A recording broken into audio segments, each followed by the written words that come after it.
रतोदरो शहर जी आबादी जो 3 हिस्सा पानी खारो थी चुको है जे सबब रतेदरे शहर वासियों के पीअण जे पानी की तमाम घनी तकलीफ़ है। उन हवाले से अज सिंध सोशल वर्कर रतोदरो के नौजवान पारा एहतजाजी मुज़ाहरो किया वियो है।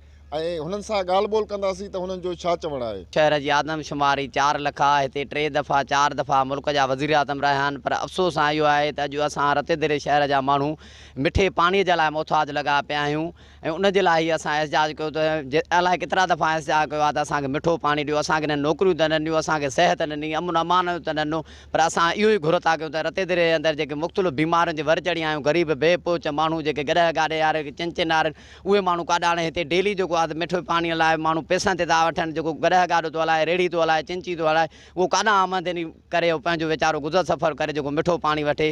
जीअं त टैंकियूं ठाराई वेयूं गवर्नमेंट तरफ़ां, पर पाणी कुझु बि न आहे। पाणी त हाणे कोन्हे को रतेदरे शहर में, तव्हां विज़िट करे ॾिसो त पाणी त माना अञा हिकिड़ो असांजे जियापे जो वॾो हिकिड़ो माना ईअं सम्झो त असांखे जियापो आहे ई पाणीअ ते। पाणी असांखे फ़राहम नथो कयो वञे। असांखे सिहत जे हवाले सां तव्हां रतेदरे तालका हॉस्पिटल जी विज़िट कयो, तव्हांखे सिहत जे उते न मिले। तव्हां पाण ॾिसो था त रतोदरो में खारो पाणी आहे। खारे पाणीअ जे सबबु केतिरियूं घणियूं बीमारियूं जेके पैदा थियनि थियूं, इन जे करे घणो ई नुक़सानु रतेदरे शहर में आहे।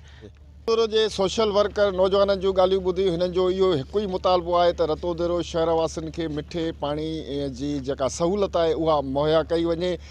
12 करोड़ खां मथे जेको आहे सो हिन पाणीअ जी स्कीम ते ख़र्चु ॾेखारियो वियो हुयो, पर उहा स्कीम बि अॼु ॾींहं ताईं रोलड़े जो शिकार आहे। हिन वक़्त ताईं रतेदरे वासियुनि खे पीअण जे लाइ साफ़ ऐं मिठो पाणी मुहैया थी न सघियो आहे।